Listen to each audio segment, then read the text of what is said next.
Good to see you today. Thank you, sir. Don't you ever leave me. I need you, sister.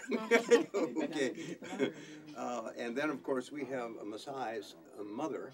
Tanya Albritton. And that is Miss Albritton, and I've known your folks for more than a few minutes. And when you came into my school, I saw it in your face. I knew who your mama was. I could tell right off the bat.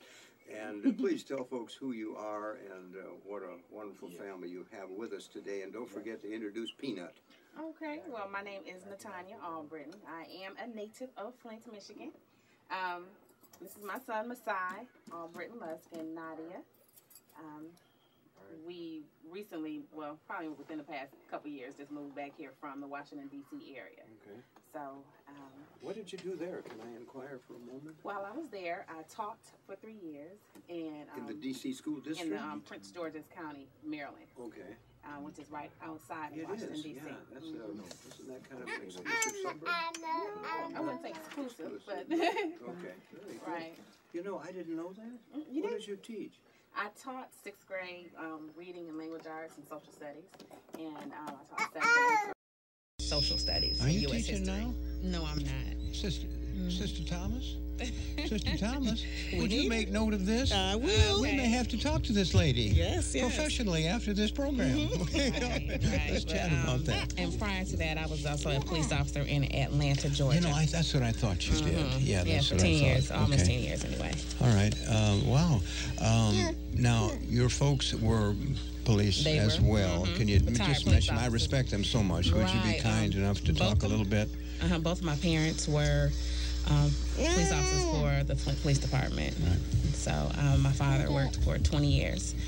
He retired lieutenant, and my mother also 22 years with the department. Okay. Was she officer, sergeant? Retired lieutenant as well. Both lieutenants. Okay. All right. There's equality in that house. Because I could see him at night. Captain says to lieutenant, or lieutenant says to sergeant, go to bed. Yeah, okay. All right. Such a great opportunity to, I was just so pleased when I met you. I knew you, but I couldn't place it. Right. And then you gave me your name and boing, the bell just rang, and then I could see it in your face. Right. Okay. How long you been with us? It's a couple of years, hasn't it? Yes, we moved back here in 2010. Messiah started attending International Academy September 2010. Sure. So. Okay. And we didn't really ask you this, but we're doing okay, aren't we, with him? How's he progressing? He's definitely progressing. I think it's challenging for him. But he's been enjoying it. I think it's a good program. Okay, you know. So we're pushing him a little bit. Definitely then. Is pushing that what we're doing? Definitely pushing him. All right. And that's what he needs. I think that all of the kids need that push. Yeah, we kind of push him a little. We really do. We want to make sure that every child, and this is serious, that folks have heard this before, that we want them to reach their full potential. And in order to do that, kids and parents kind of slough off sometime, as do teachers and counselors and me and everybody. So you got to have somebody just kind of keep your foot to the iron a little bit. So we're proud that we were able to do that. We really are. Now, I notice we have a book here, and I think Messiah was going to maybe read to us. Is that the story here? So, Messiah, first of all, who's your teacher, your favorite subjects? Let's hear from you a little bit about that. Then we'll get you warmed up and get you reading. My teacher is Miss Rockwell and Mrs. Keene. Okay, both of them, because they kind of, they team teach. What does Miss Keene teach? What subjects? English. And then Miss Rockwell would do the rest of it? Miss Rockwell will teach science and math. Math and some of the other things. Okay. Yeah, that's not unusual at our school, folks. We have, we introduce our little people, particularly grades 2 and 3 and above, to more than one teacher. Most schools may be self-contained, and that's all. They have one teacher one day. We kind of bring in another teacher to specialize in a few areas. That reduces the preparation of that one teacher that's the homeroom. They don't have to prepare in every subject, and that gives them a little bit of a academic break.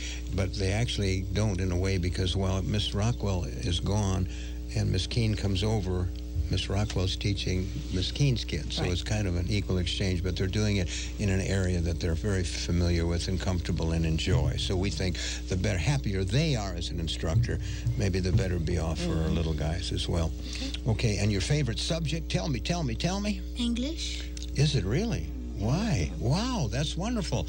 Normally somebody goes, Jim. Lunch and Jim. I love it. Okay, that's great. Well, are you ready to do a little reading here, Buckaroo? If you, the little one is playing on her, well, she's how old, Mother? She is 1. She'll be 2, May 5th. And this child is... She is a little peanut, I know. I could put her on top of my thumbnail and she could sit there. Okay. And so quiet so far. That's beautiful. Yeah, I'll take her. Well, that took care of quiet. But that's okay, folks. This is a family show. All right, you tell us a little bit about what the book is and maybe what it's about, and read a little bit to us. Let's see how that goes, okay?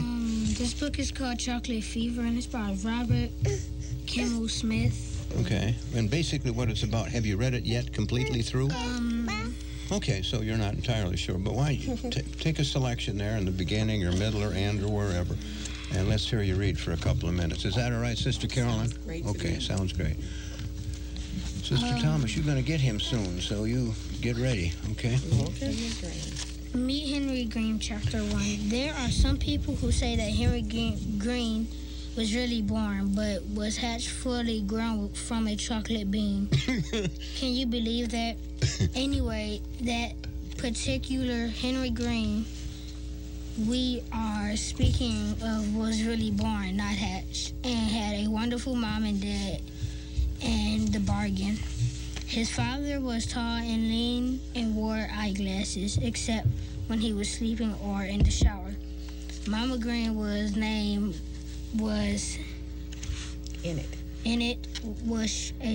a short, slim woman with a blue-gray eyes and a tiny mouth. Okay. Now he's in 3rd grade, right? 3rd grade. Hey, folks, that's not bad. In fact, I'd read, but he'd embarrass me, so we're going to slide over that reading, okay? That sounds like a great book. Tell me all about that when you finish, okay? Is this your book or the school's? Mine. Your book, okay. Well, when you finish the story, make sure you see me in the hall and say, I'm going to tell you about chocolate fever. And then I can maybe pull you from the line or something. You can tell me a couple minutes how that ends up, okay? I'd like to know. I really would, okay? All right, Sister Albritton, Miss Albritton, we always kind of ask our folks your home church and maybe a little bit about that so folks know we have a very full family here. Okay. I grew up in Christ the King Catholic Church. Okay. It's located right That's on here Lapeer Road. Lapeer. Yeah. Lapeer and Seymour. Sure do know. Yeah. That's great. That congregation is, what would you say, is that a couple hundred? Yes. Okay, yeah, they're real close to Channel 12, folks. And, right, yeah, right around Lapeer Gardens and, of course, the food bank. Yeah, I know it well. I think I was in that church one time for a funeral, I believe, if I'm not mistaken. So I certainly know where it's at. Right. Okay. Well, great. Absolutely good to hear. And we have one of our counselors with us, and her name is Candy Thomas. Now, Candy, I've talked about our career night here. We've mentioned for the last several weeks, and I think you're kind of involved in that in a way. Now, how does career counseling, or how does a career night fit into your role as a counselor? The career night will allow students to be able to come and meet with professionals in the field that they think they are interested in, and they'll be able to talk to them one-on-one, find out about their college classes, find out about the career field itself, and hopefully be able to make a determination if that's an area they want to continue to pursue. Okay, now we're actually inviting 8th graders. Now, why are we doing that? Why? That's real early, but tell me why we're doing 8th grade, or 8 through 12, okay. 8 through 12. Well, we start off with 8th grade because as a part of the educational development plan, we start with 8th grade through 12th grade, where they work on finding their career interests.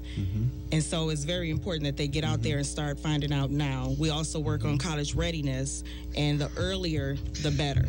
If we wait till they're, later on in life when they're in 11th and 12th grade, we're pushing it. We're pushing it, and they need to examine those things earlier. Now, do we help the kids maybe select not select a career, but determine what they're interested in?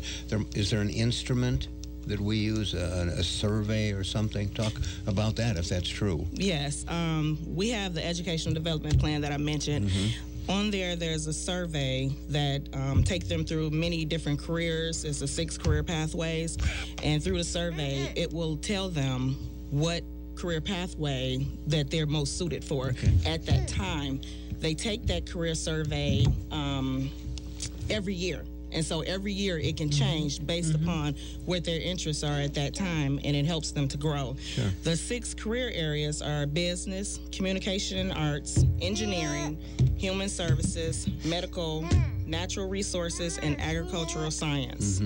And folks, that evening we have folks, professionals in every one of those, plus others. I mean, those are rather wide areas, and we'll have 40, almost 50 right now, I think at last count, almost 50 professionals will be there that are representing just a host of careers and occupations. We'll have entrepreneurs there too, by the way.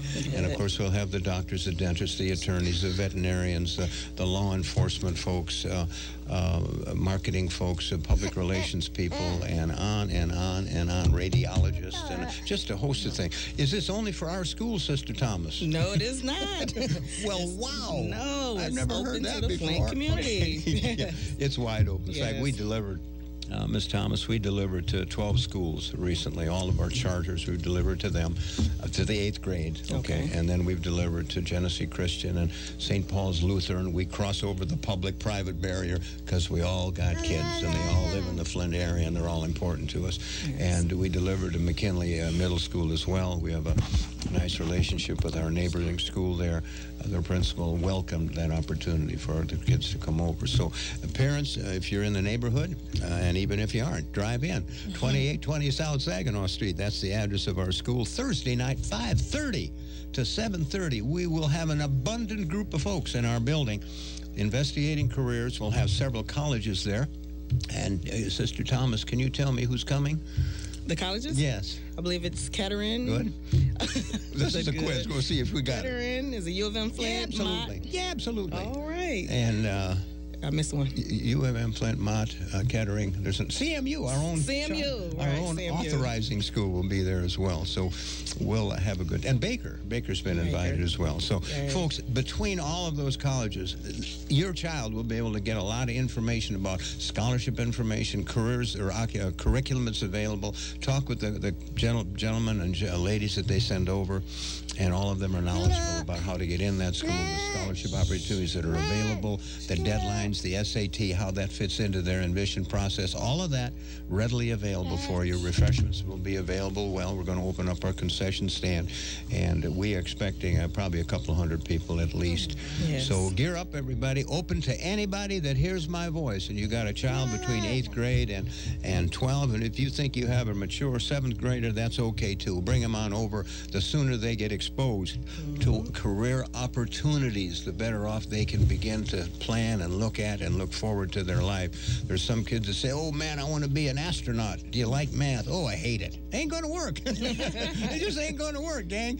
Yeah, and see what I mean about getting accustomed. They might have aspirations of one thing or the other, and they hate to read, and they're not good in science and stuff like that. Well, then, you know, they may have to make a career adjustment, and the folks there will be very honest with them. I've talked to all of our professionals that are coming, and they're not going to tell kids stories. They're going to tell them straight on, this is what you need to do well in high school and blah, blah, blah. Get as much exposure as you can, and that might help you in making a career selection. Yes. And Sister Carol, I'm going to take a break right now, only in that I need to make an announcement because our board asked me to mention this. We have, the International Academy of Flint has a vacancy on our board of directors. It's a 7-member board, and one of the parties had to retire from that. And if you have an interest in serving on our board, and you do not have to be associated with our school, we have, in fact, one of our parents retired from the board, decided to go another direction. She's going to have to move out of the city. Here comes summertime, and we have an opening. So if you have an interest and would like to contribute to your knowledge and support and just ideas and suggestions and just are sincerely interested in making sure we remain the top charter school in the world, well, yes. we're trying. Oh, thank you, Sister Carolyn. Okay. But anyway, we're very serious about what we do, and we have a couple of qualifications. One, you need to write a letter, and you need to submit it by Tuesday of this week. Write a letter of interest, and then with that letter of interest, if you could put together a resume that gives us a little background about where you've been, what you do, how the board would then take a look at you as a board member. A letter, please. Resume, please, and distribute and get it to us by 5 p.m. Tuesday. And then after you submit that letter, then we will ask you to attend our next board meeting, which will be Monday, the following Monday, the 13th, I believe, at 5:30. Please come and meet with us then so the board can actually meet with you. And then all of those applications and letters of commitment that come in, they'll take a look at them, and then it's in their hands. And, of course, also, as you may know, Central Michigan University plays a role in helping us select board members as well, because they are our authorizer, and we toe the line for them because they're a great university and they don't play. They're on us like, I think the term is white on rice.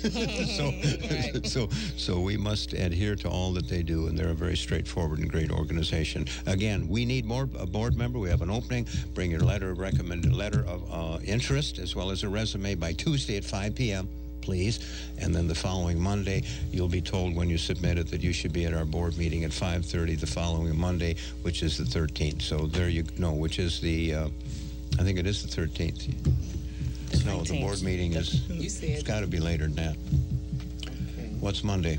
Oh, the Tuesday's the 13th. Tuesday's the 13th, so then it has to be the 19th. The 19th. Boy, if I could count, I'd be dangerous. I tell you, I'd be so valuable. Well, I've committed. The board asked me to mention that, so I've done that. Now let's get back to our wonderful guests. Sister Albritton, is it too early to talk to somebody about what he thinks he'd like to do as a career? Do you know what a career is, big guy? A job? A job, well, yeah. Sometimes it's more than just a job. It's a general field, but you're on the right track. Have you talked with folks about what you'd like to do when you kind of grow up a little bit more? Mm-hmm. Okay, want to share that with the audience? I would like to become a basketball player. Okay, and if that doesn't work out, then what? I don't know. Okay, well, if you want to, Mom, bring him on by Thursday night. But I'm lowering the age group here, have you noticed? But that's okay. It really is. If you have time and worry, bring him on by, and he can talk about what that career means. He's probably not had that word too much, but he got the word job. He can connect that very, very easily. He's very bright on that. But he wouldn't understand the option. Just thinking, as most kids do, I want to play the hoop. And the hoop's a great occupation, very wealthy for a very, very, very small number of kids. Exactly. So we have to have Plan B, and Plan B often becomes Plan A. Right. So if you'd like to bring him by, and you could stroll down there and meet all these folks and have him be exposed to something of interest. I wonder if it's in his DNA that he's going to go into law enforcement. I didn't think it was going to be in my DNA. It wasn't the plan. It truly was not the plan. Now, let me get a little selfish here. Are you certified? I am not. I had a provisional certificate, but during budget cuts, they cut all the teachers who had provisional certificates at the time. Yes, ma'am. So I was one of those that got cut. Yeah, well, I was a career changer. So, all right. Well, if you, is it okay to ask what you're doing now? Right now, I'm currently doing background investigation. Okay. That's what I was doing prior to moving here. Okay. Like, I worked with Is this your own company then? I was retained by a company called Khaki, and we're retained under the United States Office of Personnel Management. Sounds so that's what I'm doing. important. So I was doing that full time when I was in D.C. But when I moved back here because my father was ill at the time, and so I asked them if I could move back here, and they allowed me to be a contractor. So not full time, So that's what I'm doing right now. And also, I've been doing sub-security over at the Zimmerman Center where you've seen me. I might have seen you there on occasion. Okay. I tell you what, if you, we'll talk later, but Sister Karen, why don't we give her a career urging here, a career boost as well?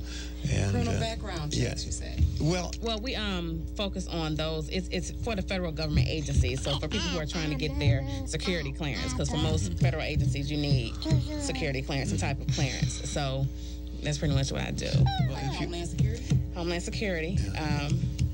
Well, if you're happy there, that's fine. But the urging I was pushing you is into. For education. Thank you very much. Right. I have somewhat of an interest in that field. Okay. Education. So you think about that. And I know certification, that's more money, more time. But if it's in your heart, you sometimes got to follow your heart. Yeah, I don't have too much. I only had to take a math class and a science class and to pass the praxis.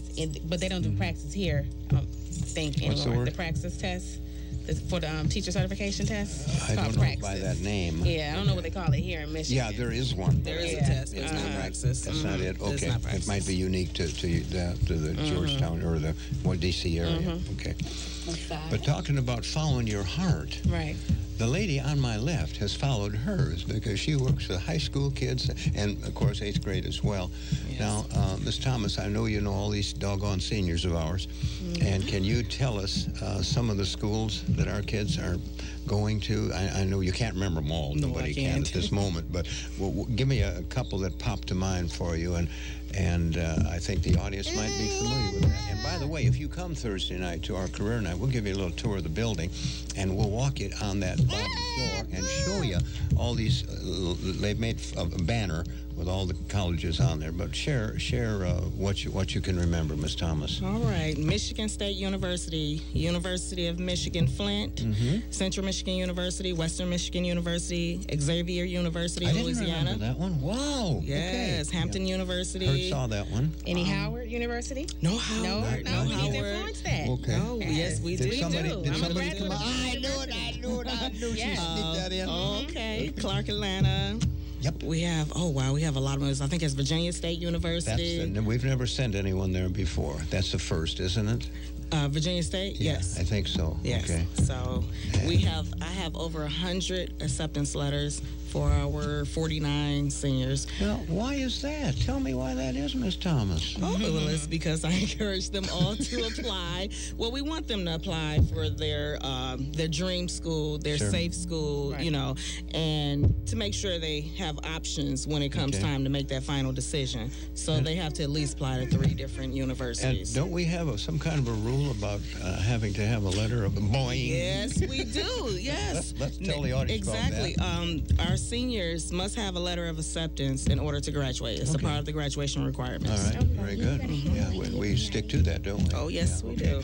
And now many kids have applied, and I'm so glad to hear that, to several other schools. And what you call it, the dream, the safe, and the what?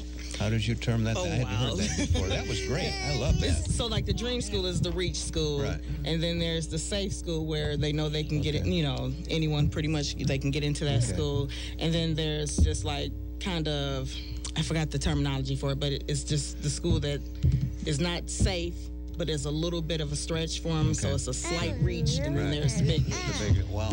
Now, have we heard about our Ashley, and is she in Yale yet? Did they accept her, or where are we on that yet? They are still reviewing her okay. application. Yes. That would be our first Ivy League student. Yes. Would be, yeah. Yes. Yeah, we had, I think you remember her, don't you? She's a very bright child, extremely. And we had another young lady, Marcus, you might remember. Marcus Herring's with us. He's filming right now. The young lady that was applying to Yale as well several years ago. Sarah Ty. Yeah. And she couldn't wait, so she then went to MSU. Yes. And she's doing extremely well there, as we Yes. knew she would. Okay. Wow, that's great. Now, in counseling, if a kid says, okay, I want to pursue a career in aerodynamics, now how do you help him or her match that choice with a school so they can begin looking at that? How do you go through that process? Well, there's several different things we do. First, we want to make sure that's what they want to do. So we look at the transcript and see if their grades will... Speaks to it. Right, exactly. Okay. And then we have several different colleges come in throughout the school year, and they, speak on the different programs that they offer, what is their main focus. And we take all of that information, we match it up. We go through a lot of different processes. We go through the internet to find out what programs each school offers. So if they have a top 5 list, well, we can narrow it down if that school doesn't offer the program that they think they're interested in. Are we doing this in 8th grade now? Are we doing this in 8th? Yeah.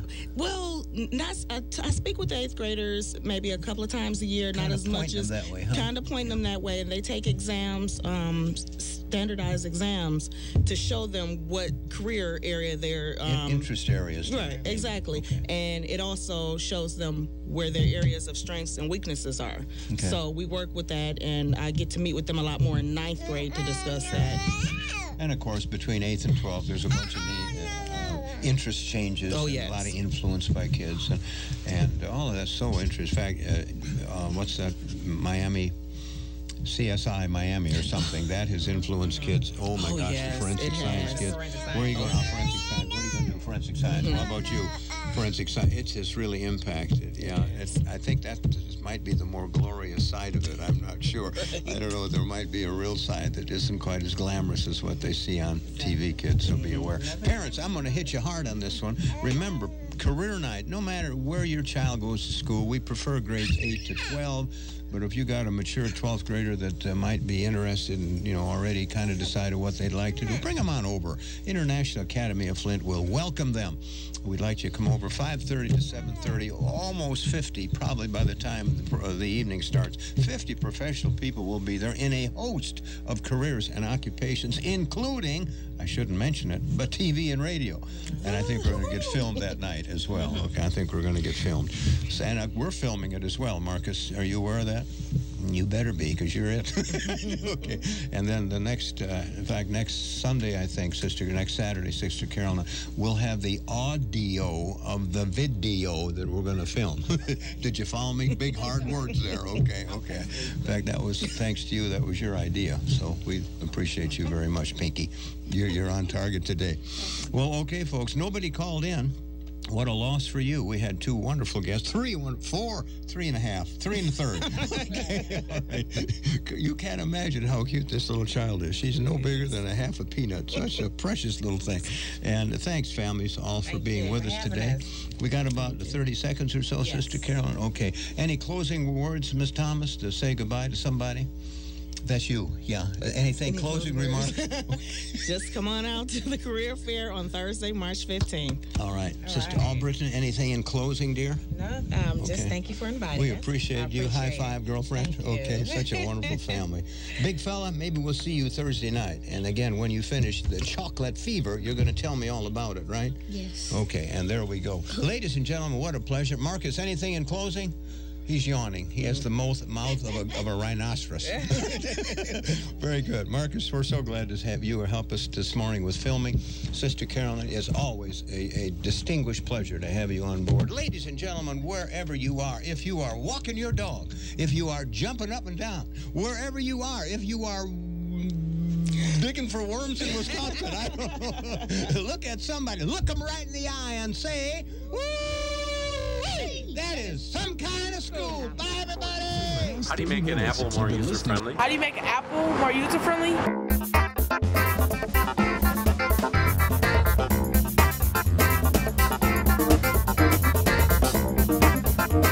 can't. You can't. You can't. You can't. You can't. You can't. How do you make a user more Apple-friendly? The Flint Apple Club. The Flint Apple Club. The Flint Apple Club. The Flint Apple Club. The Flint Apple Club.